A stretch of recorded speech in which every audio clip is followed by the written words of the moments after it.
Retraite des maîtres ascensionnés. Une retraite de maître ascensionné est un endroit où la substance lumineuse a été magnétisée sur de longues périodes par des êtres ascensionnés. Les retraites se trouvent soit dans le royaume éthérique, soit dans le monde physique, souvent à l'intérieur de montagnes ou d'autres lieux que les curieux ne peuvent approcher. Les membres de la fraternité d'une retraite entretiennent les foyers de lumière et apportent leur aide à ces activités. Par leur radiation et par d'autres moyens, les retraites ont sauvé l'humanité d'une complète désagrégation.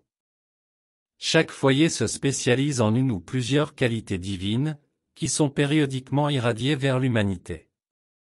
Connaître les dates d'épanchement d'une vertu divine permet aux étudiants de participer à ce service transcendantal en devenant des transformateurs réducteurs de la qualité divine irradiée. Cette activité s'appelle le service de transmission de la flamme. Auparavant, sous le régime de la loi occulte, un Sheela sur le chemin devait entrer dans une retraite pour obtenir l'instruction de la loi cosmique et pour atteindre l'ascension, le but final. Les initiations dans les retraites étaient très sévères. Dès 1930, tout cela fut mis de côté. Aujourd'hui, les maîtres dispensent leur enseignement par l'intermédiaire de messagers accrédités, et les Sheelas passent les initiations dans la vie quotidienne du monde externe. La grande fraternité des maîtres. Après l'arrivée de Sanat Kumara en provenance de Vénus, il fallut trouver des moyens par lesquels les habitants de la Terre seraient éveillés à leurs propres responsabilités en créant une aura de lumière autour de la Terre, suffisante pour répondre aux exigences de la loi cosmique et pour permettre à Sanat Kumara de retourner sur sa planète d'origine. Sanat Kumara se prépara à cet événement en fondant la grande fraternité des maîtres ascensionnés. Celle-ci comprend des êtres ascensionnés qui, tous, sont spécialisés dans un domaine particulier du service spirituel. Les membres de la fraternité ne vivent que pour servir Dieu. Ils ont renoncé à servir dans les sphères de beauté et de perfection et sont restés prisonniers de l'amour, pour aider l'humanité dans sa lutte pour la liberté.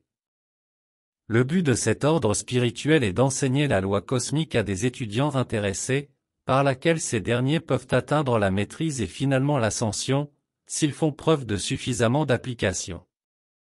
Dans le cadre de ce service, la grande fraternité des maîtres ascensionnés s'efforce de former des maîtres enseignants pour développer la race humaine et pour montrer à chaque individu le chemin de retour au Père Céleste.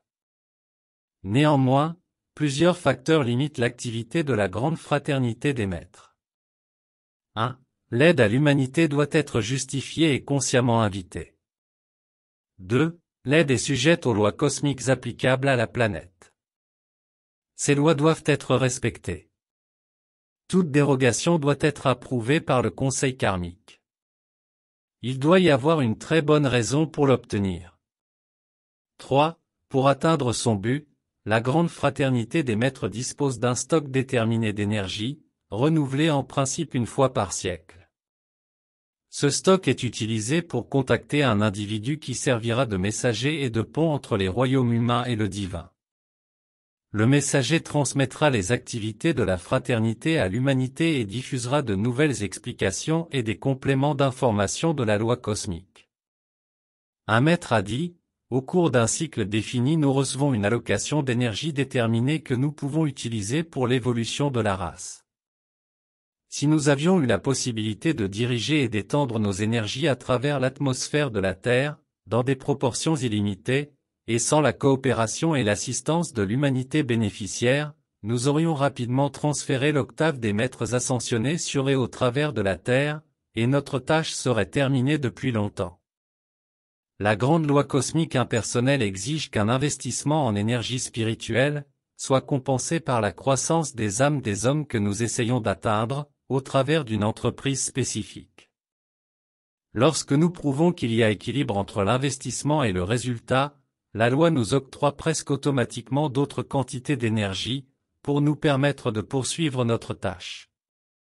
Compte tenu de ces restrictions sévères, les membres de la grande fraternité des maîtres se sentent comblés quand ils constatent que leurs efforts sont tombés en terrain fertile, et qu'ils ont produit une bonne réponse. Un maître a dit, que si une douzaine de Sheelas dévoués pouvaient être trouvés en un siècle, la fraternité s'en trouverait fort heureuse. La grande fraternité des maîtres n'est pas une organisation externe. Ce n'est qu'en vivant et en exprimant la perfection des royaumes célestes sur le plan physique, par l'autocorrection des faiblesses humaines, par la complète adoration du jeu divin intérieur et en rendant une certaine somme de services impersonnels, qu'un individu peut se rapprocher de la fraternité et entrer en association avec elle. La Légion ascensionnée dirige l'attention du Chéla, mais il revient à celui-ci de faire les bons choix. Aucun individu n'a jamais fait l'ascension sans l'aide d'un maître ascensionné. Les audios ne remplacent pas les écrits qui contiennent la radiation et les qualités des maîtres d'amour. Le but étant de faire connaître à des non-étudiants l'enseignement Hayam. Ce livre est dédié avec le plus profond amour éternel et avec toute notre gratitude au bien et aimé Maître ascensionné Saint-Germain, Jésus, Nada, au grand divin directeur, à la grande fraternité blanche, à la fraternité du royal Téton, à la fraternité du mont Shasta, aux grands êtres de Vénus et aux autres maîtres ascensionnés qui, avec amour, nous ont dispensé une aide illimitée.